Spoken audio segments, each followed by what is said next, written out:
Welcome to another unboxing video from theplayersaid.com. My name is Grant. Today I'm unboxing a solitaire game that I've been looking forward to for a while. Finally got myself a copy. Carrier Battle Philippine Sea. This is from Compass Games, designed by John Southard, and as I said, it's a solitaire game. I believe there are 9 separate scenarios. And I believe the first 4 or 5 are training scenarios that help you understand the different mechanics in the game and get comfortable with playing it. And then I believe the final 4 scenarios cover different slices of the overall battle, obviously in the Philippine Sea during the invasion of Saipan in June of 1944. That's shown right here on the box back. Like the graphic design here, obviously they used a historical photo, but I thought they did a really great job of integrating it. I think it looks really good. This is one of their really thick and sturdy boxes. You could stand on this and it's not gonna take damage. Love the spine. I think that's a really sharp with the Japanese battle flag in the background. And here you have an SPD Dauntless. Probably someone will check me on that. But over on the back of the box, you can get a look at those counters. There's a look at the big board. Obviously, as an air naval game out at sea with carriers, this does not have, it's a monochromatic format for a game in the ocean, right? So that's kind of what you're going to get. I believe those are setup cards. There's the team, John Southard, Billy Thomas, and then Bruce Urians is the graphic designer. Medium to high complexity, 1 turn is equal to 80 minutes, the scale. A hex is 33 nautical miles. 1 unit is single ships or groups of ships or aircraft. Solitaire game, suitability for solitaire, high. It's what it was made for. Average time to play 1 to 6 hours. Very excited about this because one, I love air naval battles. I love carriers. I love the Pacific theater of World War II. Just been looking forward to this one for a long time. So let's go ahead and remove the box. Like I said, this is their really thick box. I wish they did all their games in these really thick boxes, but you know, that's what it is. You're greeted with a bag of baggies. I always like to use those. A 10-sided die and a rule book.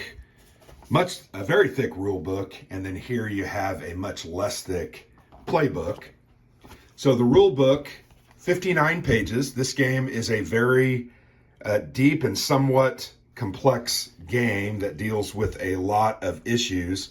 The last couple of pages are variants, designer notes. So really you're talking about 50 pages that are covered. Looks like there's some good examples, at least, of some of the elements. Raid placement, land-based air raids. Obviously, you can go and bomb facilities. Very dense text, but my guess is if you follow the training scenarios, you're going to kind of get it a bite at a time, and you'll be able to put it all together over 4 or 5 plays and then be able to play the whole shebang. So pretty cool. The Japanese forces obviously are the AI. You operate as the Americans. And once again, you're moving your carrier groups around, dispatching your air groups, your planes to go out and search for the enemy so that you can find them and destroy them. So yeah, there you go. Pretty thick rule book. Once again, the playbook, it's 30 pages. And as I said, it is designed with scenarios that kind of address. So here they give you a comprehensive example of play. And then here's a list of those scenarios. Hey Rube, scenario 2, get the carriers, turkey shoot, scenario 3, enemy fleet sighted, 4, in the Battle of June 20th in scenario 5. Then they have a couple of standard scenarios there. Battle of June 19th, the Burke-Thatch plan, scenario 6 and 7. And then you have advanced scenarios, which probably add a lot of the additional rules. Battle of the Philippine Sea, the Great Carrier Battle of the Pacific, scenarios 8 and 9. So yeah, I definitely want to at least get it clipped, ready to go, and set up for at least some of the introductory scenarios, just so I can get a feel for it. Combat Air Patrol. Always love the terminology with air naval games. But yeah, here's the different setups for a couple of these scenarios. Goes through some of the action phase, the activation chits. So I guess it has some chit draw elements to it. Action phase 4. Japanese arrival. So yeah, this is a very specific, almost turn-by-turn example of play there for the first, say, 10, 12 pages. Then you get into the scenarios. So this is a look like there's scenario 3, the turkey shoot, the Great Marianas turkey shoot. We all know that. Scenario 2, get the carriers. And then here's scenario 1. So there's a lot of information here. Want to definitely get this one to the table. Let's go ahead and pull out lots of play aids here. I'll kind of go through these. Once again, haven't really necessarily read the rules, but understand generally what it's about. You have things like a contact table, surprise table, air search table, showing you how to do that intelligence air search. Here you have air-to-air combat, Japanese air-to-air combat table. Remember, that's the AI in the game. Different tables there. Fuel expenditure, safe return table. Card back number 2. You have Japanese air raid generations, air raid strength level 1 to 2 forces known as air strength. Japanese cap, combat air patrol, Japanese escort fighters, anti-aircraft fire table. Remember, some of those missions are going to take you over bases and airfields and hangars, and you're going to be bombing and trying to take those out. Air attack die rolls, air attack damage. Here you go. More air raid strength and reduction tables. Commitment test. Here's some intelligence. Remember, you're going out searching for these groups. Surface forces table, carrier force table. Lots of tables, right? And there's nothing wrong with that. These kind of games, I think, are very cool. You just need to understand that's what this is about. You're going to do some die rolling, you're going to find the enemy, and then you're going to fight. Surface combat fire, love the historical photos there, taking up that blank space. Damage effects, summary, Japanese, U.S. submarine attacks, anti-submarine warfare, Japanese submarine attacks, and coming down to the end, so bear with me. Looks like this is a turn flow chart. So it kind of shows you how you're going to do things like a sequence of play. And it gives you the different elements. For instance, U.S. air attack segment. Then it's going to tell you contact 5.2, increase intel level 7.34. You're going to be able to follow that in the rule book to try to understand, and that's a single-sided, but understand how that game works. Here's an air raid flow chart. Once again, step-by-step basis for how you do those. And then this one is a move priority for the Japanese AI, all single sheet. You're going to lay those out next to your board so that you can readily access and review those. And then this looks to be the Japanese force sheets. So Butai is simply group 5, group 3, and then you can see they've got all their air raid elements that you're going to put counters on. They have air points lost. I assume that means when fighters are shot down. So yeah, I think it looks organized well. I've never played a game by John Southard, and I know you may be gasping. He's done a lot of games over the years, but I've never played one. So this will be my kind of introduction to him as a designer. Looking forward to that. Let's go ahead and open these counters. Sorry, I'm not sure why they've started wrapping these, other than they do hold them together. Sometimes the sprues are, very loose. I'm okay with that if they fall out in the box. But really, there are 3 full counter sheets. Yeah, you can see these are just popping out, and that's good, right? That means you're not going to have any tears or destroy or damage any of these. Whole bunch of air counters there. You have different ships with markings, and the light green appear to be the Japanese. You've got the Taiho, the Shokaku, the Zuikaku, the Hio, the Junyo. You've got several different air Soryu and Hiryu. Obviously, those are the big prizes you're looking for, and you want to send those to the bottom of the ocean.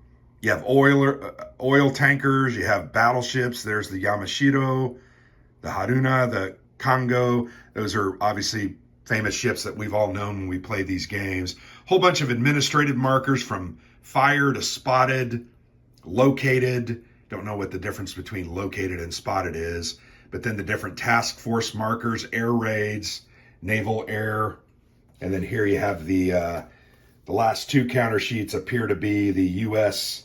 forces, or at least one and a half of them. So we'll get a look at some of these. You've got the Essex, the Yorktown, the Hornet, the Lexington, the Bunker Hill, Wasp, whole bunch of the famous aircraft carriers that participated in the Great Marianas Turkey Shoot. You've got different battleships and cruisers, and then there are your individual fighters, SBDs, TBMs, TBFs. Very nice. Simple counters, but at least they have the nice looking silhouette there. Whole bunch of additional administrative markers. And then finally the third and final counter sheet, which this thing is falling out. Some explosion markers. Those are pretty nifty. Other admin markers. And then a whole bunch of, I'm not really sure what these would be. Here they say on the side there. No, Brucerians. Not really sure exactly what those are. Looks like they're generic markers for different units. False contact, you have carrier markers there on the top. So lots of counters. This game is full to the brim. And then here we have the huge mounted map board. Let me reiterate, it is a mounted map board. And I'm totally okay with that. I think once I clip and organize the game and put it into, I'm probably going to need 2 trays. Maybe I'll do 1 tray with the units, the combat units, and then I'll do the other, like the admin markers and the different damage markers and number counters. I'll put those in baggies. That way it'll hopefully be guaranteed to fit. I'm going to crank this up a little bit, so bear with me. A little wobbly, but that'll give a greater vantage point to kind of get the whole of the board. It's a big mounted map board, really big. Remember I said this is mostly, you're going to have some missions on coastal areas, but here you can see this is the Pacific, right, in and around the area of Saipan. There are boxes at the top, all across the top. You have your general records track, your turn track, a couple of more tables, Japanese arrival table. This is the Guam air display. So obviously if the fighting comes close enough to Guam where there was a base, you're going to use some of that, and that might be where you're going to drop bombs on hangars and airstrips and that kind of thing. Lots of really interesting markers here. Not really sure what they mean. From zones, these are the circles with the numbers in them, to looks like fuel markers in some way. Like if you have to go out that far, that's going to consume. Here's Guam itself. Saipan and Tinian shown there on the map. Very, very small, 1 hex. So you can see the scale of the game is pretty big. And then there are these carrier symbols. Looks like you're going to roll that 10-sided die, and that's the way they're going to turn. That probably plays into that movement priority that we read about there on that one table. Over here, you have means to track your air missions with the fuel running across. That's what all those numbers are for. And then here you've got your U.S. task force groups that you can track with your different units, conditions of things. Looks very cool, looks very in-depth. I think this one's going to be fun. I hope that I can kind of get it clipped and ready to go over here over the next couple of months. But it's a big game, right? There's a lot to this, a lot of components, a lot of information. This is not necessarily going to be an easy game to get together. I'm not going to say it's going to be hard to learn, but I think it's going to take a little effort. And my mom always said, what you put into it is what you're going to get out of it. And I think this game probably has a lot of those elements to it. And my mom wasn't even talking about wargaming. So there you go. That's a look at Carrier Battle Philippine Sea. Very excited about this one. Very interested in how this works. I might actually get it organized and clipped and then talk to Alexander. Maybe this is something we could play the first couple of turns or missions together to get a feel for the game. And then I can come back and play it and then maybe give it to him and allow him to play it. That way we both experience it. So there you have it. Carrier Battle Philippine Sea from Compass Games, designed by John Southard.